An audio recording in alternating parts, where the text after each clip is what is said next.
P ജയരാജന് പകരം MV. ജയരാജന് കണ്ണൂർ ജില്ലാ സെക്രട്ടറിയുടെ ചുമതല നൽകാൻ സിപിഎം തീരുമാനം. പി ശശിയെ കണ്ണൂർ ജില്ലാ കമ്മിറ്റിയിൽ ഉൾപ്പെടുത്താനും തീരുമാനമായി. സദാചാര ലംഘനത്തെ തുടർന്ന് പുറത്തായ പി ശശിയെ കഴിഞ്ഞ ജൂലൈയിൽ പാർട്ടി തിരിച്ചെടുത്തിരുന്നു. മനു ഭരത് ചേരുന്നു വിവരങ്ങളുമായി. മനു, പി ജയരാജൻ വടകര സ്ഥാനാർത്ഥിയാവുന്ന സാഹചര്യത്തിലാണോ എം.വി. ജയരാജനെ കണ്ണൂർ ജില്ലാ സെക്രട്ടറിയായി നിയമിക്കാൻ ഒരുങ്ങുന്നത്? പി ശശിയുടെ കാര്യം കൂടി. സ്വാഭാവികമായും പി ജയരാജൻ വടകരയിൽ നിന്ന് തെരഞ്ഞെടുപ്പിന് നേരിടുമ്പോൾ ജില്ലാ സെക്രട്ടറി സ്ഥാനം ഒഴിയേണ്ടി വരും. ആ ഘട്ടത്തിലാണ് എം.വി. ജയരാജൻ കണ്ണൂർ ജില്ലാ സെക്രട്ടറിയുടെ ചുമതല ഏറ്റെടുക്കുക. ഇത് സംബന്ധിച്ചുള്ള തീരുമാനം വ്യക്തമായി കഴിഞ്ഞിരിക്കുന്നു. ഈ ഘട്ടത്തിൽ എം.വി. ജയരാജൻ മുഖ്യമന്ത്രിയുടെ പൊളിറ്റിക്കൽ സെക്രട്ടറി എന്ന ചുമതലയിൽ നിന്ന് ഒഴിവാകും. ഈ ഘട്ടത്തിലായിരിക്കും പി ശശിയെ മുഖ്യമന്ത്രിയുടെ പ്രൈവറ്റ് സെക്രട്ടറിയായി നിയമിക്കുന്ന കാര്യത്തിലും അഭ്യൂഹമുണ്ട്.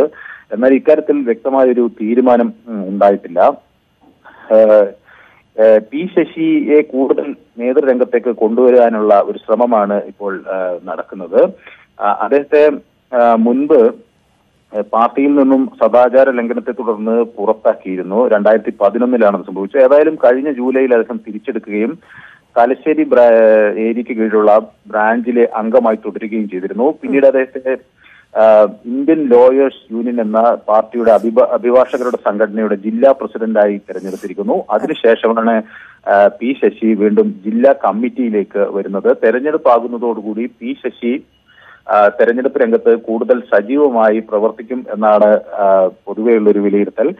മാത്രവുമല്ല, മുഖ്യമന്ത്രിയുടെ പ്രൈവറ്റ് സെക്രട്ടറിയായി അദ്ദേഹം ചുമതലയേൽക്കും എന്ന തരത്തിലുള്ള അഭ്യൂഹങ്ങളും പരക്കുന്നുണ്ട്. ധന്യ. ശരി മനു.